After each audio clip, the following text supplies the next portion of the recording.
All right, we have some breaking news. Some breaking news out of Israel. Are you serious? And out of the Vatican in Rome. The Pope has announced that he is going to Jerusalem. He is going to Israel May 24th, 25th, and 26th, 2014. It will be after the first blood moon. Let me just say that I was there a year ago, exactly to the day that the Pope is going to be there. I left on May 24th, actually, and I'm just envisioning the city and how things were, and how many manifestations and changes have gone on in that short amount of time. What will this meeting bring? But before we talk about that, let's go first to Israel to discuss the condition, the physical condition of Ariel Sharon. Reports from the hospital just a couple hours ago is Ariel Sharon is fighting for his life.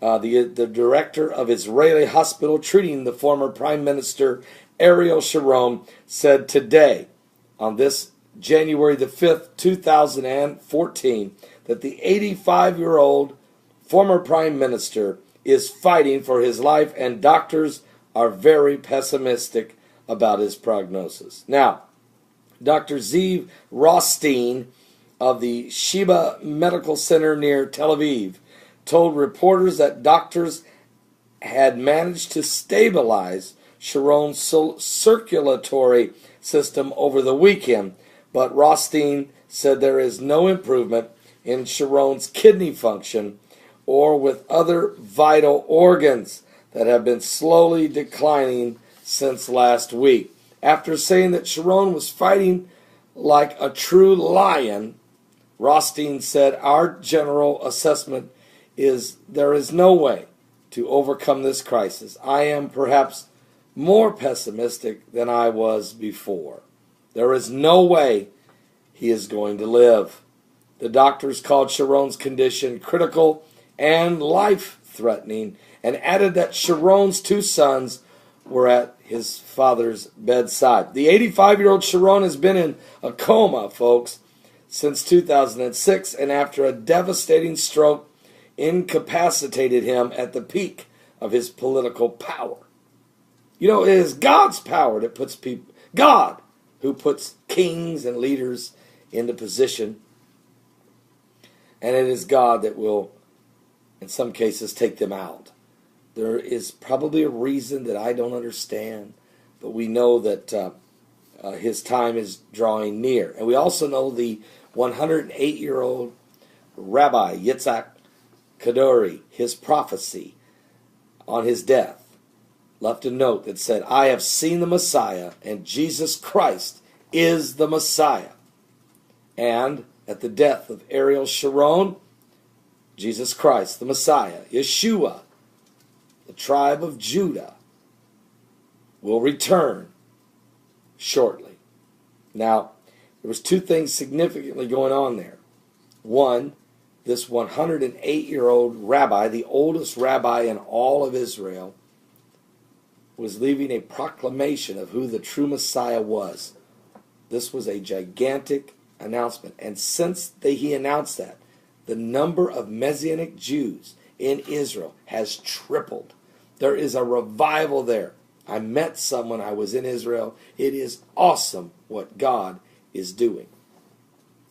But also, we see that there is a peace agreement going on now. We're also entering the 4 blood moons. Look at God's timing. All of these things pointing toward the soon coming King, Jesus Christ, the Messiah, to come to gather his bride. We don't know what shortly means exactly. Is that shortly just shortly a few days, shortly a few weeks, shortly a few months, a few years, a few decades? But we know this, time is truly running out. And let me just say this to you, very, very important.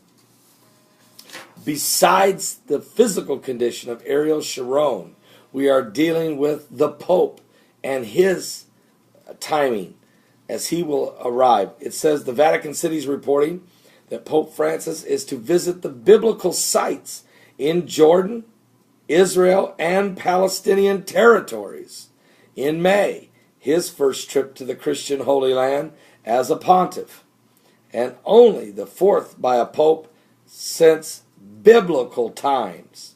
Now, the May 24th, 26th trip to Amman, Jordan, Jerusalem, and Bethlehem will mark the 50th anniversary of the historic trip to the region by Pope Paul IV. Also, Pope John II visited Israel in the year 2000, and Benedict XVI went in the year 2009.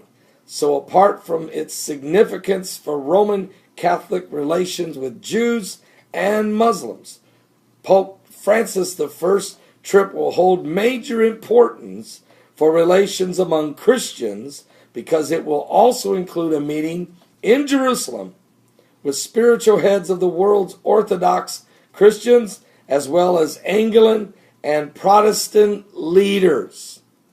So you're having different denominations of Christianity gathering with the Pope as well. And Francis, who has made many appeals for peace in the Middle East since his election in March, announced the trip to thousands of people gathered in St. Peter's Square for his Sunday address today, January 5th, 2014. He had been invited to visit by both Palestinian President Mahmoud Abbas and Israeli President Sharon Peres. Many key biblical sites are in Israel's Galilee region, but he's going to Bethlehem, he is going to Jerusalem, and he is going to Amman, Jordan. There is no doubt this will be and if you look at it from the peace process, John F. Kerry, the Secretary of State of the United States, said the peace progress is continuing to move forward with progression. So he put a 9-month timetable, which would take us into April, right around the time of one of the blood moons. The Pope's going to show up in late May. Could it be that the Pope is there for the signing of the covenant with many? Or is he coming after the signing of the covenant with many as part of the process? I don't know. Or will there be a signing of a peace agreement? Or will there be peace and safety, but then come sudden destruction? There's a lot to watch here in this time. I was in Israel, like I said, last May. Oh, how I'd like to be there again.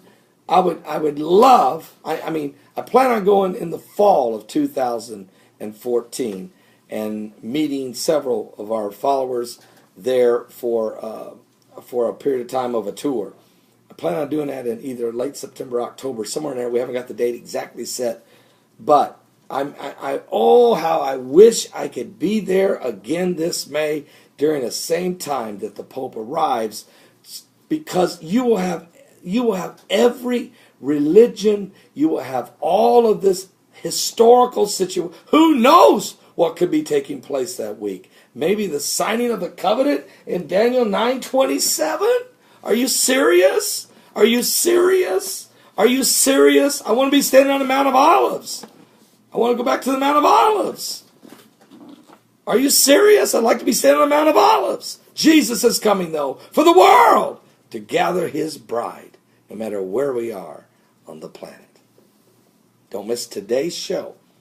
We're going to cover all this stuff, plus more. There's stuff breaking everywhere. Wow, what a day. Plus the weather out here in Indiana is horrific. It's become a blizzard since I did that video earlier this morning. If I was to go out there now, it'd be... So don't miss tonight's live, Sunday Night Live. Sunday Night Live. Don't miss it. From 7 to 10 p.m. Eastern. It will be a powerful show. 7 to 10 p.m. Eastern. What?